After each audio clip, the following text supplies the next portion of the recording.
I'm Matthew Kerbis, the subscription attorney, and this is Law Subscribed, your dedicated source for all things subscriptions and the law. Thank you to my sponsors. See links to them in the show notes. Everything discussed is only for educational and entertainment purposes. Enjoy the show. All right. Welcome back, everybody, to my discussions with Matthew Kerbis. This has been such a joy. Hopefully, you learned a lot from our last episode about how do you start a law firm? What entity should you choose? How do you go through that thought process? We left you in a little teaser there with maybe a bigger decision that you might make versus your entity formation might be the name of your law firm. So we'll pick up from there and give our experiences. So for me, I went the super traditional route, which I think always kind of bugs me because the rest of my practice is not traditional. But I really struggled to think of a name in the beginning. So I just used my last name and put law at the end. And I have always wondered, should I change it? Is it really going to be the best marketing approach? Would it have been better to do a cool name like Matthew picked, where it gives a description of the firm itself or the type of practice? I will say the benefit has been I have pivoted. And I know we'll talk about that here in a bit. And so I didn't have to rebrand for every pivot. I just changed my practice services. So that part has been nice, but it is a little bit more of a traditional law firm name. But Matthew, how did you pick your name? And have you had any struggles or changes that you've had to make over the years? Yeah. So for what it's worth, I have learned the hard way that some folks just want to hire a traditional looking, sounding law firm, right? Like they don't want to hire Subscription Attorney LLC because it just gives different vibes than person who owns the firm name LLC, right? So there's like, and that's part of my CLE now on the subscription model for legal services is like, hey, like I'm taking the anti-law firm approach, but you don't have to. Like, there's still a hunger for I want more accessible pricing for legal services, but I want it to look like it's coming from a traditional law firm. So I don't think that's happening, but there's hunger for that. So having Lester Law, I think there's absolutely like nothing wrong with that. And when I made that discovery, I actually got the domain to kerbislegalservice.com. And I even went so far as to like make a logo for it in Canva, like just in case I wanted to launch like a sub brand. And then what happened was I talked to my professional liability insurance coverage provider. And I was like, well, like, how would this work if I used an assumed business name? And I was going to register it like with the Secretary of State. I was going to totally go by the book with a DBA. Um, and And they were like, "You would need an additional policy." And at that point, I said, "You know what? You're like, I'm people gonna." can deal with it. Yeah. Yeah. It's good to have, like, a target market and, like, a target, like, client, a client avatar, and there's other synonyms for that. And, like, my target market are well, I have a target market, and then I have a client avatar. And so, like, my client avatars, they're tech savvy. And look, I know there's, like, a lot of latent legal market and access to justice that, like, I'm not able to help those folks, but I also couldn't charge the low prices I'm charging if folks are not tech savvy. So there's a certain level of and this is why we're never gonna get rid of legal aid and, like, other all that stuff, right? But, like, they need to be a little tech savvy, and so they already kinda need to be in a mindset of, like, maybe traditional law firm isn't for me. And that actually makes marketing my practice and, like, getting clients a heck of a lot easier. So, like, closing that door like, closing doors and windows is actually kind of okay because then there's only one entrance left for people to come through. And that's all related to picking a firm name to figure out your branding. And so when I went with Subscription Attorney LLC, like, it's super broad, right? Like, all it tells people is, this is an attorney you subscribe to. And so there's downsides to that too, right? Even having a trade name that's very generic and broad. I mean, it's not super generic, I guess, because like there's the subscription thing, but I've got some clients and totally still legit, right? Like, and I could help them who they specifically reached out to me because they thought, oh, I want to have a subscription business. I will hire the lawyer Interesting. that could help legally with subscriptions. It's like, yeah, I can, but like that's not necessarily like my niche is like just subscription businesses are my client. And I can understand why they think that. And I'm going to let them think that. And that's okay. Because I can, as long as they're in Illinois or they have a nexus with Illinois, like I can still help them. And so I mean, I knew because I'm very much a mission-driven firm, and, like, I think subscription's the future, the podcast law subscribed, obviously, for me, it wasn't that hard. But I've seen some pretty phenomenal trade names come through the podcast for other people who are doing innovative things, and but the point is you gotta do what's right for you, and you could always do a DBA. You could always do an assumed business name. Just be prepared that there might be some additional insurance premiums that if you wanna operate 2 names at the same time. Interesting. I did not know that, but that's good to know. So I'll have to budget for that if I ever want to change the name or do a DBA. Yeah, I've gone back and forth and it's really hard to be specific enough that folks know what you do, but broad enough that you don't get pigeonholed, right? Like I think it is good to have a niche in your specific practice area. For me, I did family law for a long time and then went, "I don't wanna do family law anymore," and so if I would have had, like, Lester's Family Law, then I would have been stuck and, like, I would have had to change the name. So there are pros and cons to each of it. I think it's something worth giving a little bit more thought to and maybe worrying about a little bit more than, like, what entity do you choose? Looking back, this was a much bigger decision. It all worked out for me in the end, but if it is something you're thinking about opening up your own practice, think about what name you might wanna do. Do you want it to be a little bit more traditional? Is that gonna resonate with your target market? Do you want it to where you give yourself the flexibility to pivot if you need to, but not completely rebrand? Is there something really niche that you're doing and you can come up with a super cool trademarked logo or brand name that everyone's just going to know what you do? Like, that's amazing if that's going to be in your space, but really give some thought to that.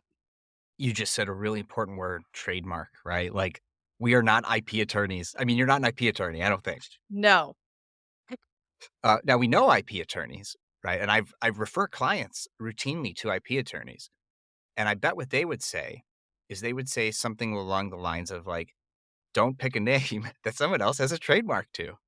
And so lawyers know listening, like no legal advice given, in these episodes, but you should totally do a USPTO search if you're using a trade name, just to make sure you're not infringing anybody's IP. And if you're very serious about it and you want to get that trademark in the beginning, and you're not an IP attorney or trademark attorney, hire a trademark attorney to do the search for you to get to start to register. As far as I understand it, it could take like literally years now. And there's only more government chaos that's going to happen. And that's regardless of your political affiliation. I think very clearly from some of these nominations, like there's just going to be chaos in the future, regardless of where you fall. So, like, who knows how long it's going to take to actually get that trademark? So, this is one of these things you have to maybe think about. Maybe do you really want to get the trademark? You do like I did a USPTO search. Just because you can get the domain to the .com doesn't mean you should, you just could, you're not infringing someone else's IP. I have a question for you on the name, and I just realized it when I was talking about the domains, is have you seen more and more law firms using like .law or like something else? I have not. I still see a lot of .com. I will say one maybe way to have a more traditional name, but not a traditional domain, which is what I have, is my law firm's domain is mylifelawyer.com. And I had toyed in the beginning that I wanted to sort of be folks' lawyer for their life, so I would kind of cover everything from birth to death. So went down that branding pathway for a little bit. So you can always potentially, even if the firm name is something more traditional, maybe with the branding in terms of the domain, do something a little bit different or something that's a little more marketing focused. But I have not seen a lot of the untraditional domain. It's a lot of .coms. I don't know if I've come across .law. I think the market, those are still so new that I would be concerned somebody wouldn't remember. Like they would hear My Life Lawyer and they're just going to type in .com because everything's .com, even if I had, .lawyer or .me or any of the other dots, whatever they're called, whatever they're called. But yeah, I'm sure they're going to become more prevalent because we're just running out of domain names. Do you have one Yeah. of those non-traditional ones? No, no, no. I have .com for all of them, but and I do have some domains that like redirect to my firm that I thought Yes, might be same. cool.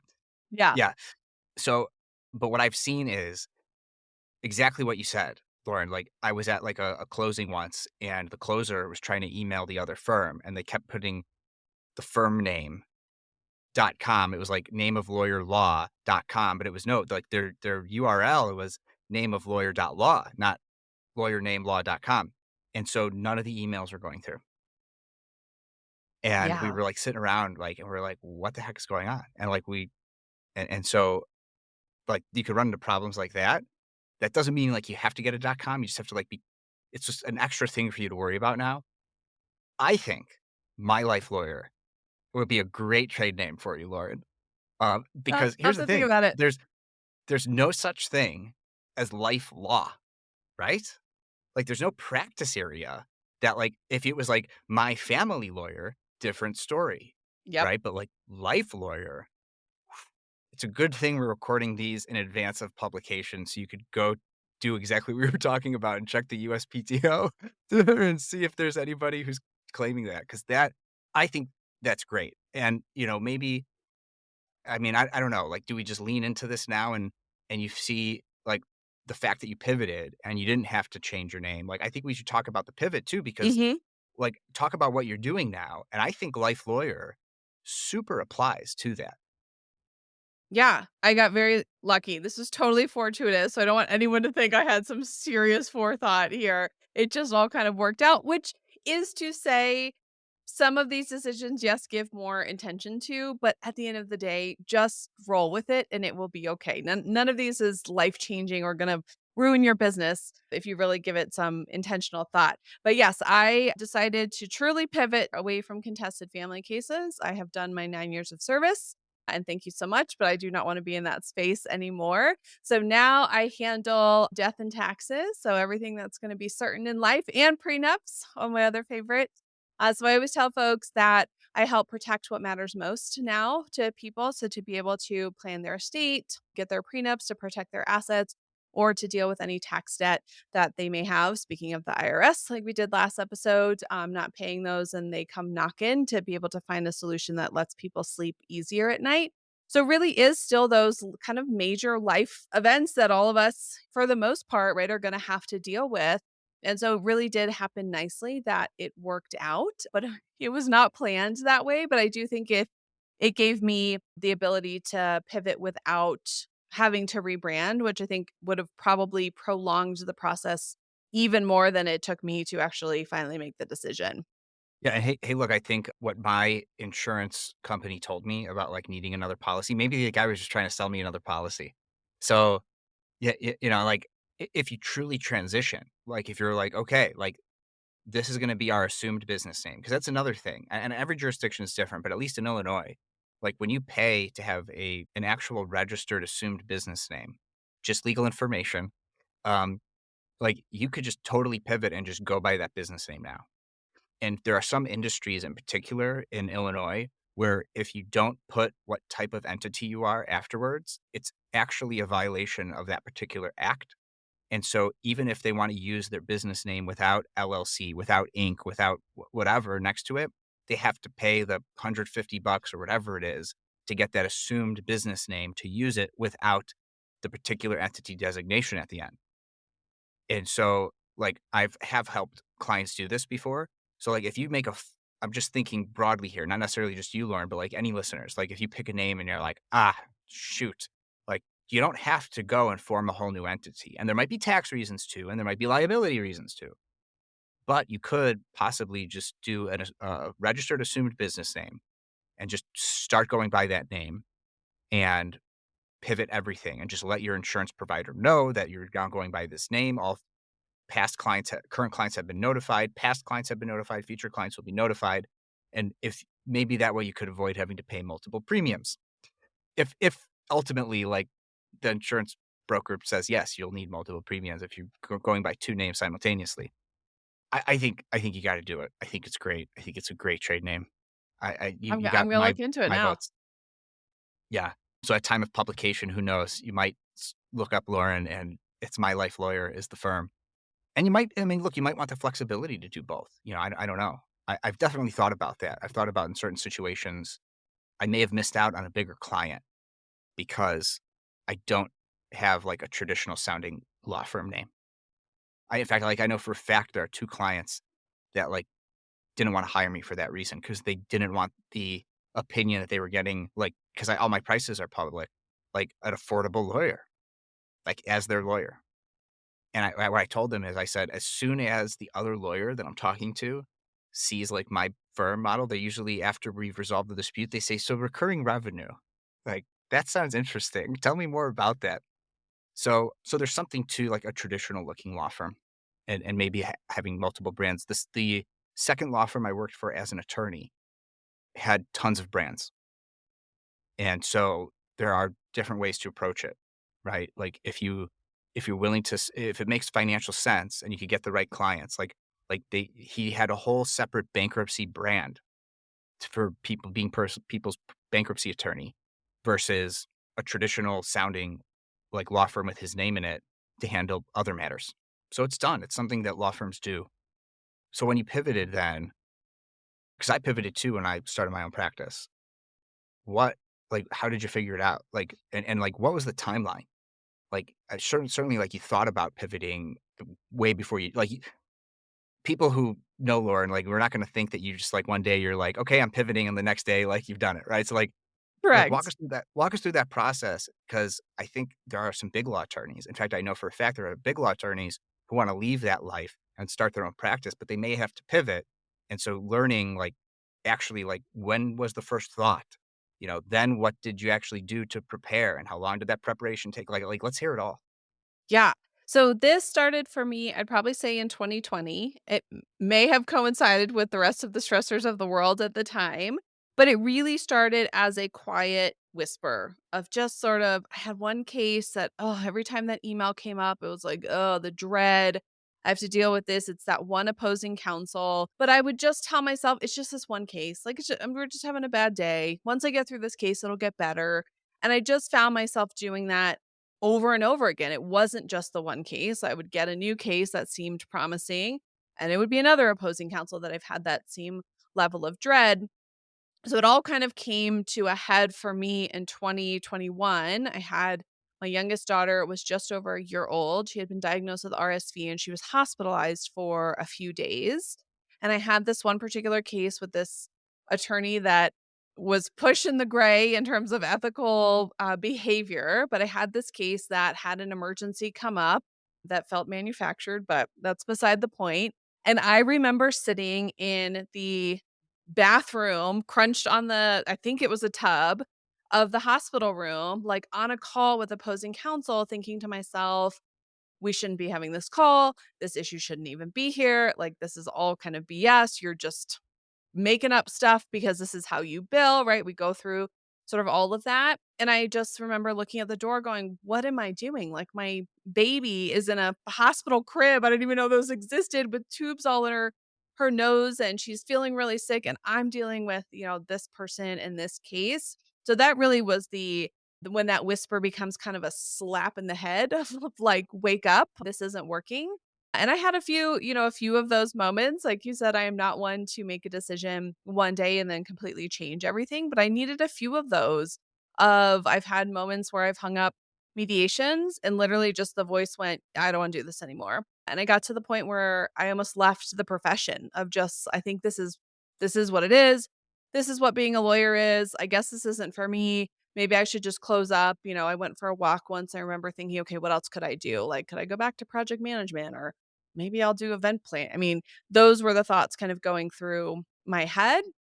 And it really was me sort of taking a step back, not doing anything rash, but really thinking about what did I love about the practice that I had? And I made a list. Loved my clients, loved the freedom, made my own schedule, made my own services, did everything on a flat fee. Like, I listed all the stuff that was great. And then I listed all the stuff that sucked. And it was opposing counsel and these fake emergencies that would come up and feeling like I had to check my email constantly because I had to jump on something that needed to be addressed, and just kind of the secondary trauma that family law can really provide to attorneys. That started to really weigh on me. So I just made a list, and for about 3 years, from probably 2021 to beginning of this year, I tried different services. Like, okay, well, can I create a service where I'm not dealing with opposing counsel? Can I just work in the background? So I did that for a little bit to kind of get my feet wet in the pivot, I guess, to sort of slowly pivot. But I really just found after a couple of years, it was just like, you know what? I gotta just own up and accept this is not my practice area anymore. And I've loved my clients and I'm so happy I helped them. But for my own mental health and sanity, I need to do something else. And so this year, literally 3 years after sitting in the bathroom of my child's hospital room, I finally kind of cut it off and said no more family cases. But it took a long time. And so I understand folks who sit, at a desk thinking, I hate this job, but I can't just up and quit tomorrow, right? There's a lot of factors. You have family, you have mortgages, you have kids, right? We've got debts that we have to pay. We want to keep saving for retirement. It's not a easy decision, but the beauty of I think running your own firm and having this license and being in this profession is that you can make that pivot. Now, I know you sort of did the pivot and started your own practice. I pivoted within my practice, but what was that decision making process like for you in terms of I don't want to work for someone else anymore. I want to do this on my own. Oh, man. There's, that was, it yeah, I haven't actually talked about this a lot. Like, I was doing an audit on my speaking that I've done in the last year as we're recording this, we're approaching the end of 2024, and I've had at the end of the year, I will have had 40 speaking engagements, That's which impressive. it's wild to think about. I mean, don't get me wrong, there are some where it's like, there's, like, 2 really busy weeks, and then there's, like, 6 weeks of none. And then they all publish at a different schedule, and I list them in the order of publication. And I don't really, like, get deep on this a lot, but there was some serious cognitive dissonance going on because I was getting ready to launch this podcast. I was recording tons of interviews. I was speaking publicly in the ABA about, like, ending the billable hour for good and, like, all the bad things about it and all the good things about subscription and, like, a known price as I was, like, learning about the subscription economy more and more and more. And meanwhile, like, I had billable hour quotas to meet, and I just couldn't. I just, like, it's like, uh, I might have said this and one other thing somewhere, but, like, good luck finding it. I majored in philosophy, right? And I, like, studied philosophy even before college. Socrates is at least quoted as saying, "To know the good is to do the good." And that can kind of be interpreted in multiple ways, obviously, but, like, 2 main ways. And that is just knowing what is right, what is good is enough. If you know that it's wrong to bully people, then you don't bully people, and that's enough.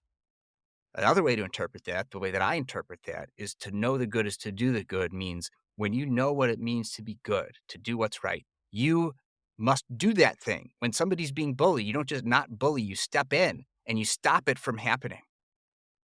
And so I couldn't bill hours anymore. And the firm was very receptive in light of the pandemic to alternative sources of revenue, but they still wanted me to bill hours, and I just couldn't do it anymore. And I've had opportunities come up since having my own practice where it's like, "Oh, join this, like, consortium of solo attorneys, and, like, we do all these things in the background for you," and it's like, "Well, I've kinda got all that stuff automated anyway," but, and they're like, "Oh, and, like, but, like, tracking time is, like, a cultural thing still, even though a lot of these firms are doing alternative fees, like, to join this group, like, you need to, like, track hours," and I'm like, "No, it's just not gonna happen," for all the reasons.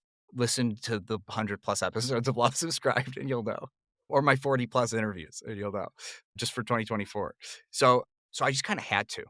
Like, I had to do it. Now from the very first from the very beginning of my practice, even going back to, like, law clerk days, I there was always a little bit of a transactional practice that I was developing those skills, I was building that book, and these people would come to me for anything just because they trusted me, even if I wasn't the expert in whatever legal thing. And they just hated when I had to bill them by the hour. And so, like, I did have some clients. Like, I inadvertently was building a book of business that was primarily transactional based. And I did have some experience with it. But, like, getting ready to launch, I think I thought about it for like 10 months. So maybe that's not long enough. But I remember first thinking about it and then, like, talking about it the next month with my wife, and we were, like, figuring it all out. And part of it was we moved to the suburbs. I had to start going back downtown for court, not even just to be in the office. Like, the people I worked for were phenomenal at the last firm I was with. And they didn't make me come into the office every day, but they were encouraging more office presence. Plus, I had to be in court now again in person. So we were like, she's got a traditional corporate gig. Lawyers have been starting law firms for over, for centuries, really. One of us needed more flexibility for the kiddo. So mine was related to the kiddo too. And, what happens if she's sick? Well, somebody has to go pick her up from school. So she's going to be coming from a faraway suburb, or I'm going to be coming from downtown. Like, it's going to take us like 2 hours to get there. And we were a one car family at the time. We have 2 cars now. We lived that one-car family suburban life for 2 years. Oh, we're on year 9, man. We're still one Wow. car family. Wow. So yeah, so, it's just like all of that stuff sort of came together, and I decided it was easier, and when I've said this line before, but it's hard to start a practice within a practice. But really, when I told the main partner who I worked for that I was resigning to go start my own practice to do what I wanted to do, he's the one who said that to me. He said, "I get it. It's hard to start a practice within a practice. You're passionate about this. This is what you wanna go do. I understand." Wow. So so, um, so yeah, and it was true. I mean, that's how I felt, but he put it into good words, and he kind of knew, like, it wasn't like, I was clearly my mind was elsewhere, in the last few months of me, like, I'd been thinking about it for half a year at that point, you know? So then I had to do it, and I just like, as I was approaching, like, that last 6 months before launching a practice, like, I signed up for the unlimited CLE plan for the Chicago Bar Association. I was just, gobs and gobs of, of CLEs, like, to get actually, ethically prepared to help clients and, like, take CLEs that were way out of date of how to start a law firm. Yes, those resources are still very sparse, but certainly being able to switch practice areas, I think I did the same thing of there are CLE resources out there that are substantive focused. So being able to, if you're not liking the litigation aspect, which neither of us, you've got two folks here who are in that space, like that's just not for you. You can find other practice areas and then just, spend a month of nights and weekends learning all the CLEs until you feel comfortable enough. And then I think to your point, Matthew, you made me think of it when you were, even talking about your former boss, having a community around you, a support system, whether that's your partner in life or your colleague who gets it, or even a boss going, I know you're not happy here. I've seen it. Like, go do what you want to do. That is so critical because this life can be very lonely and isolating. And so, being able to build that, it doesn't have to be 50 people, it can be 3 people, but who are going to support you and then be able to find those resources. Getting into tax was not something I have 0 experience in tax. I will say it was my favorite class in law school, so maybe I should have seen the signs a little bit sooner, not 9 years later. But I had fortuitously come across an old law school colleague who was on TikTok, and she's a really great roller skater. And so one of my other good friends was like, "You've got to check out her TikTok. She roller skates and like tells you about tax." And I thought, "There's absolutely no way." And that's what she does. It's brilliant. But it was just so nice. And I went, "Oh, wait a minute. No, yes, she's rollerblading, which is amazing, roller skating. But what is this tax thing that she's talking about?" So you never know where inspiration can come from, but get yourself a tribe and know that changing directions is absolutely doable, but will take some forethought, and I think some intentionality is likely not gonna be something you're gonna do tomorrow. Yeah, yeah, and I just wanna call out, what you did is actually a lot harder than what I did, because I burned the boats. Like, psychologically, burning the boats is a hard thing to do, but, like, the pivot is easier because there's kind of, no other choice, right? And, the choice is, do I stay in a traditional law firm model or do I leave? Like, you did what so many people have a hard time doing, and business owners too, and this is an important lesson when making any pivot, is you did not engage eventually in the sunk cost fallacy. I've invested 9 years of family law experience. I have to keep going because I've invested all this time. It's like when people are like, "Well, I've invested so much in pay per click, I have to keep spending," or whatever it is, even in your personal life. I mean, you used to do family law. People probably have the sunk cost fallacy with getting divorced, right? Yes, absolutely. Yeah. So, I mean, how did you do it? Because like, that's really hard for people to do, like, psychologically. Yeah, I think that's probably part of the reason why it took me so long. There was always that little flame of hope of like, maybe it'll get better. Maybe it's just this one case. Maybe I can figure out a different way to do it. But I think too, it was like, dang it, I've gotten pretty good at this. And my clients are generally happy. I meet them in a very dark period of their lives, but they're happy with my services. And there was a very real fear of, "Oh, I've gotta start over." Now, I had been doing estate planning and prenups as well as family law the whole time. So, why my brain didn't go, "Why don't you just do those 2 of the 3?" I don't know, but I think it was because family law was such a huge it was at least half of my revenue. So, Mhm, I sort of said, "Okay, I've gotta find something to fill what will now be a gap." And it took a long time to, let that go because part of me did feel like, "Dang it, I've invested so much, I'm pretty good at this." I think what helped me was I had created a DIY guide, people access to basic information about the process here in Colorado, and so I kind of felt, "Well, at least I'll still have that. I can still promote that, I can in a way that will give some folks way, but it's a really hard hurdle to get over because you do feel like, "Man, did I just waste 9 years of my life?" And looking back on it now, I see that that's absolutely not the case, but when you're on the flip side of it, it can be really hard to put that aside. I also made a note that I really liked tax law too in law school. You might be a new service, Matthew. We might I be mean, generating some ideas.